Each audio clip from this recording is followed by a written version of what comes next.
I'm not that nervous. Like, still got a little like, ooh, but all right. If the question comes, I'm gonna be there to answer it. Like, I've already done this too many times to even be too worried about it. Don't step that way. Here. Don't step that way. Where's your fight going that way? Hey. What's your step?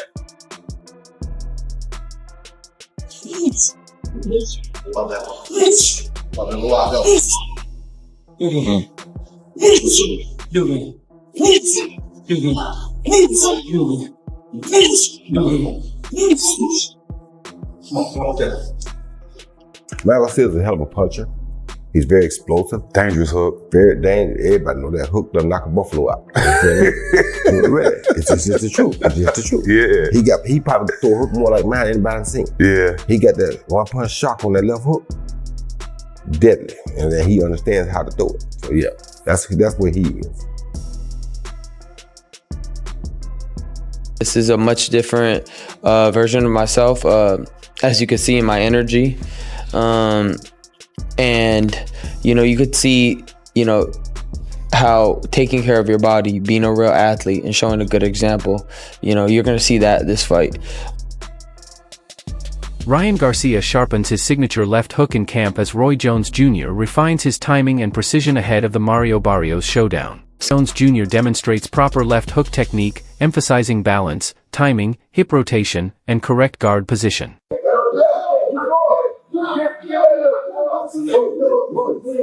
Roy Jones Jr. praises Ryan Garcia for his devastating left hook, calling him an exceptional puncher with one of the finest hooks in boxing.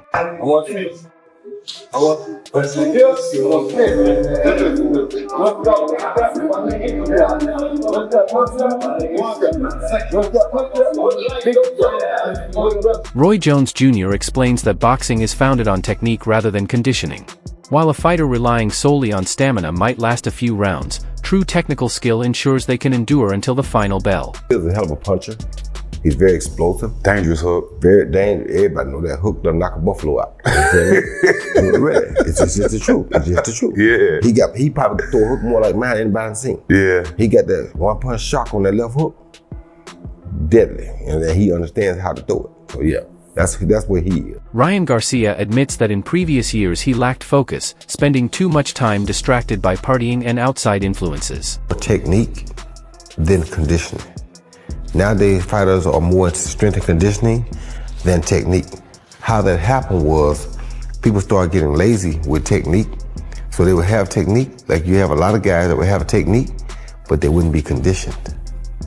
So they come to the ring, they look good for a few rounds, then they die off. The better conditioned guy win the fight. So what started happening was a lot of guys that had technique were getting beat by guys that didn't have the same technique, but had better conditioning. So what happens? Boxing transitioned from a skill sport to a better conditioned sport. So now people forget about technique, but they work on more on condition. Condition becomes the priority. Now, he feels disciplined and motivated, surrounded by the right people who guide his decisions and hold him accountable. Suspension, it was much different circumstances. I was coming off a suspension, and during that suspension, I was drinking and partying and doing whatever I want for all the way through until they told me that I had to fight.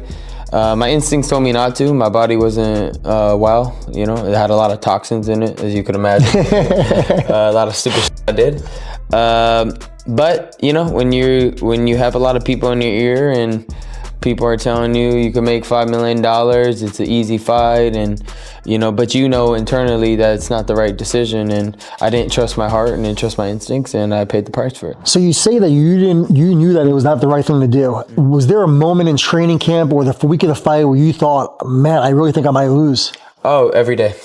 Really? Every day. Roy Jones Jr. praises Ryan Garcia, describing him as a talented fighter who brings excitement and makes every bout compelling, no matter the opponent. I'm gonna have to lose 30 pounds, remember how to box, and try to get sharp all in 2 months. And I don't even know how my body's gonna react. And it wasn't reacting. Every 2 days, it would just shut down. Runs didn't feel right. Nothing felt correct as it should, and I'm not blaming anybody. You come to find out, you know, whatever was happening in the Haney fight, it will never be replicated again. You can't do that. I still don't know that was crazy, yeah, how I was able to drink and do whatever I wanted and somehow still win. I just wanted to make a mockery of Devin Haney. Chris Algieri explains that every situation in boxing comes with its own nuances, and Ryan's case is particularly unique. He emphasizes that the dynamic between a fighter and their trainer is shaped more by personality than culture. While father-son pairings have succeeded, like Robert Garcia with his father or even Roy Jones Jr. with his father, clashes can occur when strong personalities collide. Algieri notes that Ryan's father is known for having a strong personality, much like Ryan himself, which makes their collaboration unpredictable. Yet, when personalities align, as with Floyd Mayweather and his uncle, extraordinary results can occur. Take your head off to that kid, because he's one that's out there doing like what I used to do. He's fighting them all. He don't care who they are, where they are. If he get paid for it, he'll fight. And that's a beautiful thing. That is what boxing has been missing. You know what I mean? So it's like, I don't care who he fights. It's going to be an instant fight, and he has a chance to beat anybody, because he's that good. He notes that in recent times, Ryan has struggled with discipline, coaching, and structured training. Algieri observes that Ryan often favors informal sessions in his living room, surrounded by distractions, rather than sticking to a consistent gym routine. The hope is that his father can help redirect him, reinstating the traditional training approach that Ryan once thrived under. If they manage to reconcile their personalities and build on their shared history, Ryan could regain his previous high level of performance. Algieri concludes that while challenges remain, the right guidance could make a substantial difference in Ryan's boxing journey. I think every case is its own, every case is unique, and Ryan is especially unique. Champ, you mentioned the culture versus personality. I think it's much more personality than culture, because we've seen culturally it work with Mexican father-son duos. I mean, we have Robert Garcia here. His father trained him, and Mikey Garcia. It worked, you know. And then you've got, you know, even like Roy Jones versus Floyd Mayweather. Roy Jones's father, you know, butting heads. You know, Floyd and his father butting heads. Uncle worked out great. Roger and Floyd worked out beautifully. But the fathers, they hit heads together. Then you got, even today, you got Naoya Inoue and his father. His father's fantastic. Trains both him and his brother, and to great success. And it seems like doesn't seem like there's much friction there, at least that we've seen. So I don't think it's so much cultural as much as it is personality. And in terms of the personalities, Ryan has a very large personality. Apparently so does his father. Analysts highlight a key tactical flaw in Ryan Garcia that could significantly affect his upcoming fight against Mario Barrios. While Ryan is undoubtedly talented, his most recent performances have raised concerns. Despite his skills and marketability, he recently suffered a loss that many critics argue should have been a stepping stone to a stronger position. The worry is that flashy appeal and commercial presence don't always translate to tactical excellence in the ring. Lean back on their history, to which case Ryan could actually perform at a very high level again. In recent form, Ryan has had a lot of trouble with coaching. Listening to what he's going to do, showing up to the gym, he'd rather train, it seems like in his living room, you know, wearing sweatpants and you know, whoever's around with influencers. Maybe his father can crack him out of that and get him back to a more traditional training style like we've seen him in the past, when he was on a really good run at some point, you know, at a point a few years ago where he looked like he really could take over, and then things kind of fell off. So possibly the father-son duo this time could work once again, because it has worked in the past.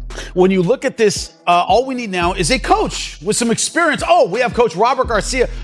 What's the secret sauce here? Is there one? Is it about knowing when to be dad and when to be coach? Is there a secret here? Is it just, as the guys have pointed out, a matter of personality? Looking at his bout with Roy Romero highlights this issue. Romero, though not an elite fighter, had extensive sparring experience with Ryan and understood his tendencies. He effectively countered Ryan's attacks, exploiting weaknesses in Garcia's style. Ryan's usual approach of pressing forward and dictating the action played right into Romero's strategy.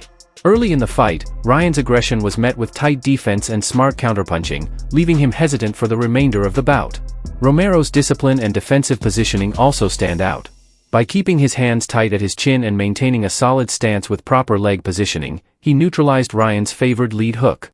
This example underscores that without adaptation and strategic discipline, Ryan's natural aggression could be exploited again, posing a serious risk against a calculated opponent like Mario Barrios. Olympic gold medalist. They're much more talented fighters than Mario Barrios. But then I take you to his most recent outing, and, you know, he lost this fight. It's the reason people are like, how on earth does he have a world title shot in his next fight?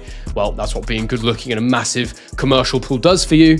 But I take you to the Rolly Romero fight, and Romero is okay, but he's not an elite level fighter in my opinion, but he was someone who had sparred a lot of rounds with Ryan Garcia and understood Ryan Garcia as a fighter. And again, he shows you the way here with effective counterpunching and isolating those weaknesses of Ryan Garcia. So what you'll see here in the Romero fight, and what I really like about Rolly here, is that he's not afraid of Ryan Garcia rushing him. And Ryan Garcia wants to do what Ryan Garcia does. Those things we explained before. He likes to press the action. And it's early in the fight. And this made him so apprehensive for the rest of the fight that he lost. As you can see, Ryan Garcia, he steps into the fight here. And even though Ryan Garcia is right in front of him, Rolly knows Ryan's probably looking for that lead hook. Tim Bradley breaks down the upcoming fight between Ryan Garcia and Mario Barrios, highlighting key dynamics that could determine the outcome. He notes that Barrios' coach, Garcia, provides a critical advantage. Having studied Ryan Garcia's tendencies and recognizing his vulnerabilities, this insight could allow Barrios to exploit Ryan's weaknesses while maximizing his own strengths. Bradley emphasizes that Mario Barrios is a well-rounded fighter while not elite in any single area. He is competent across multiple aspects, including counterpunching, fighting off the back foot, slipping punches, and combining blocks with quick counters. I feel like that culminated in the Romero fight because Ryan Garcia was expected to beat Rolly Romero. He's not seen as being the best operator out there, Rolly Romero. And I guess it shows you that a fighter who's not even top level can exploit Ryan Garcia with the right game plan. So can Mario Barrios do it? And what can Ryan Garcia do about it? Can he change? Can he fix these problems? Well, even though I don't think he's particularly consistent with his counter-punching Barrios, he has shown in moments he can do it. And so if Ryan Garcia remains the same, I think there's a chance he can execute this. I'll show you in this fight here against Akhmedov, when Barrios was down at super lightweight. Watch here. So he steps in with the jab, which misses. Akhmedov then returns with his own backhand, which Barrios pulls back from. And then in that moment, you can see his right hand here is away from his chin, a la Ryan Garcia, I suppose you could say. And Barrios catches him with a counter left hook, which is the exact position that Ryan Garcia has been a little bit weakened, and he touches down there, Akhmedov. Against Ugas, we see him land a nice counter jab here as Ugas fires his jab, he catches it, throws his own jab up the... He possesses a solid jab, a powerful right hand, and a reliable left hook, making him a threat throughout the fight. One of Bradley's key observations is the danger of Barrios landing the left hook on Ryan Garcia. While Ryan has developed his own left hook effectively, he remains particularly vulnerable to this punch when it comes from a skilled opponent.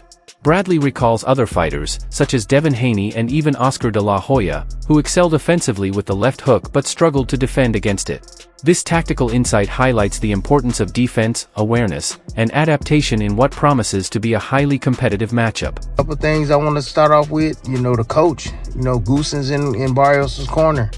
That's going to be interesting in the sense the fact that Goosen knows Ryan Garcia. He knows his Achilles heel, man. He knows it. And, Goosen knows he has a horse that is not only tough, but he's well-rounded. Mario Barrios can fight a little bit, fight off the back foot a little bit. He can do a little bit of everything. Counter punch, slip counters, blocking shoots, catching shoots. Like he got a bag. He does. He's average in every single department. Got a really good jab, a hell of a right hand, man. That right hand is going to be money for him in this fight. I would also say the left hook, to be honest with you. I think one of the most ironic things about Ryan Garcia is you never want to hook with a hooker, but as I follow the evolution of him and his craft, he can get buzzed by the left hook. Barrios isn't a bad puncher. He's a pretty good, solid puncher, but the left hook is dangerous to punch with Ryan Garcia with the left hook. However, I've seen Haney do it. I don't know, for some apparent reason, guys that know how to throw that left hook, they sucker for left hooks themselves. I remember De La Hoya being a sucker for the left hook as well. They're really good at landing their left hook, but shit, they don't do well with taking one in return. But the punch for Barrios is the right hand. And he will have opportunities to land it on Ryan Garcia, because Ryan, he shoots his jab and he brings his hand back low. And then he stands up tall as well. So he's always having his, chin straight up in the air, and most of the times he'll flick the jab out there or shoot the jab out there, and then he looks to get out of range. Ryan reflects on his recent training camp, admitting he struggled to train hard for more than 2 consecutive days. His body often resisted running or workouts, and he frequently checked his blood and health markers, realizing the lingering effects of past habits, including the 30-pound weight gain that hadn't yet left his system. He recalls being caught by a double hook in a fight though he wasn't seriously hurt. Watching the fight later made him feel disconnected and uninterested.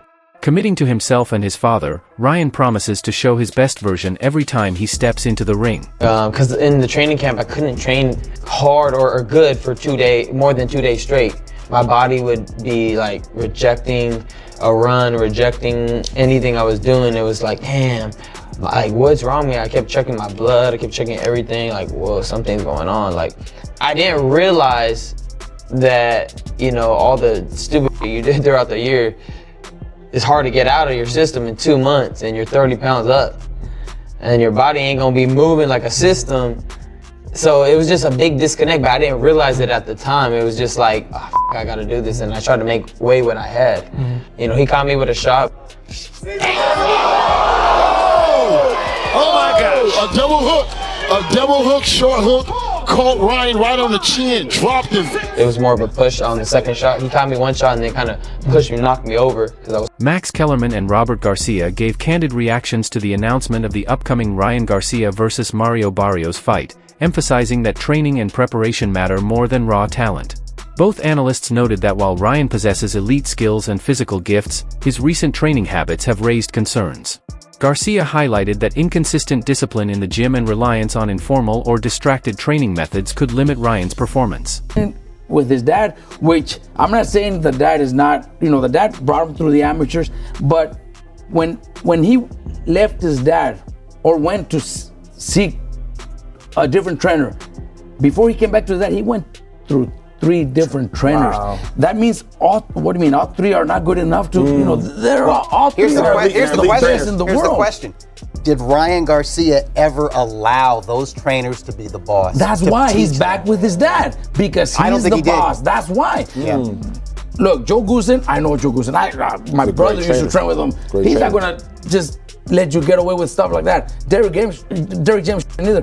Eddie Reynoso doesn't need. He's made so much money with Canelo that if you want to come to me, it's gonna be under my rules. And if that didn't work, then Ryan's back. So that's I give that big advantage to Barrios to even pull. Kellerman noted that talent alone does not guarantee success at the highest level, particularly against a well-rounded opponent like Mario Barrios. He emphasized that the fight will test not only Ryan's natural ability, but also his focus, work ethic, and adaptability under pressure. Garcia echoed this, stressing the need for structured training and a disciplined routine to maximize Ryan's potential. Both also acknowledged the impact of Ryan's father returning as a guiding presence in the camp. They agreed that strong coaching combined with consistent effort could help Ryan overcome previous struggles with preparation and mental readiness. The consensus was clear: while Ryan's talent is undeniable, his performance against Barrios will largely depend on how seriously he approaches training and whether he can maintain focus throughout the camp and into the fight. The thing about boxing, and Big Baby Miller pointed it out, because there's no structure. And hopefully that'll happen with Zuffa Boxing, and I am a part of Zuffa Boxing, full disclosure. You know, the first fight coming up on the 23rd. Oh, congrats, man. Congrats, but you need some kind of. On that card, there so you go. Good. You need some kind of. Right? So the undercard has not been announced yet, but yeah, we could talk about what his names, but yeah, But we need some kind of structure. In the NFL, the guy has to sit there for the media interview. He shows up on time. Yep. He's got to do it. Yep. And to give you an NFL analogy, think about the Broncos, right? When they had Russell Wilson over there and he had his own office and everything, and it was nothing. It was dysfunctional. Then they hired Sean Payton. Cut it out. As a coach, that's like going to train with Goosen or going to train with a world-class trainer, right? And you knew as soon as Sean Payton got there, ain't no one's going to have their own office.